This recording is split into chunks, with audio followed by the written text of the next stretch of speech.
ప్రభుత్వ స్థలాలన్నీ లూలూకివ్వొద్దు, ప్రజల సంపదను గోలుమాలు చెయ్యొద్దు, ప్రజల సంపదను గోలుమాలు చెయ్యొద్దు. చూడండి ప్రజలారా పాలకుల భాగోతం, జనాన్ని వంచించే నమ్మక ద్రోహం, జనాన్ని వంచించే నమ్మక ద్రోహం. విజయవాడలో 4, వైజాగులో 13 ఎకరాల భూమి పైన కన్నేశారు.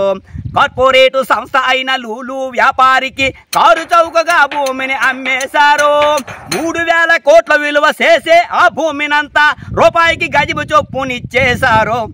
ప్రభుత్వ స్థలాలన్నీ లూలూకివ్వొద్దు, ప్రజల సంపదను గోలుమాలు చెయ్యొద్దు, ప్రజల సంపదను గోలుమాలు చెయ్యొద్దు.